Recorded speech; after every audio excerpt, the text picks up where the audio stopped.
Bismillahirrohmanirrohim. Assalamualaikum warahmatullahi wabarakatuh. Apa kabar anak-anak?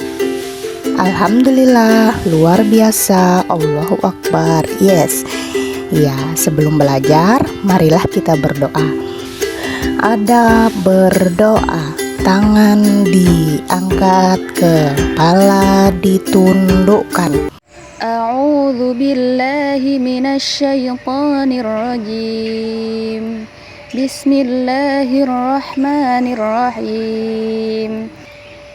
Raditu billahi rabba wa bil islami dina wa bi Muhammadin nabiyyan wa rasula.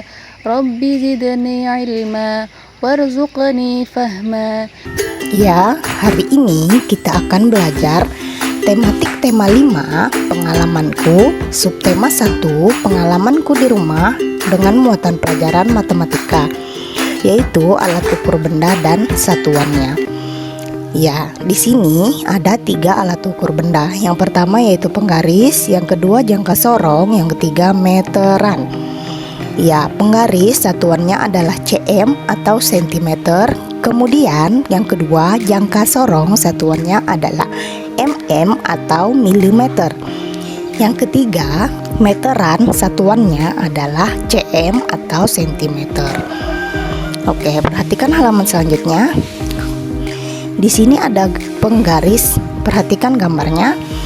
Fungsi alat ukur penggaris adalah untuk mengukur benda yang berbidang datar dan ukurannya berskala kecil dengan satuan sentimeter. Kemudian cara menggunakannya adalah mengukur benda dimulai dari ujung pangkal benda, yaitu dimulai dari angka 0 yang tertera pada penggaris.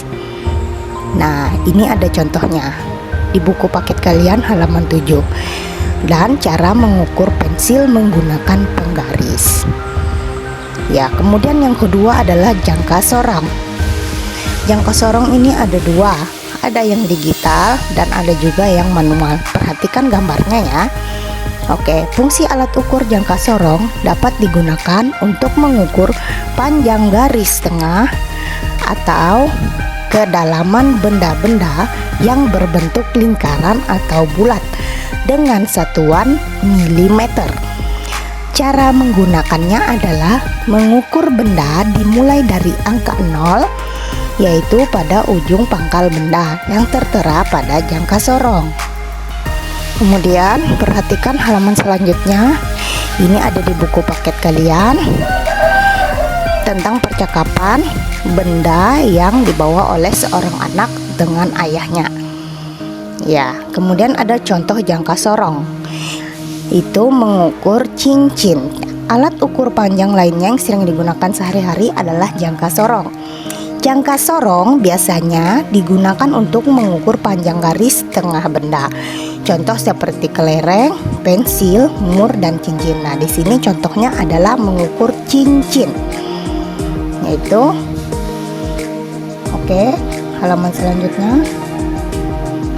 Nah, ini ada meteran. Iya, perhatikan ya.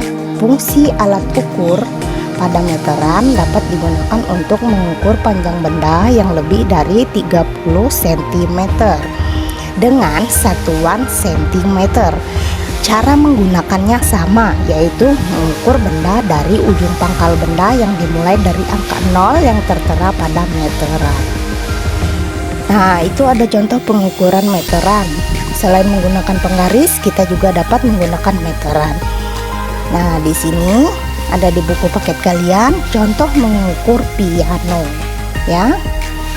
Oke, kita perhatikan halaman selanjutnya. Contoh satuan dan nilainya setelah diubah. M sama dengan meter, cm sama dengan sentimeter, mm sama dengan milimeter.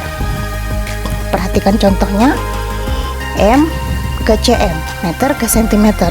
1 meter sama dengan 100 cm. Nah, jika 0,5 m sama dengan 50 cm.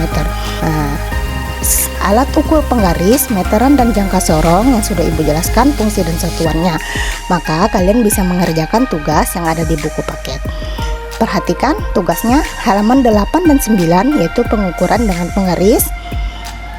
Halaman 28, 29, dan 30 pengukuran dengan menggunakan meteran. Hanya dicentang, bisa atau tidak diukur dengan meteran. Kemudian halaman 42 pengukuran jangka sorong.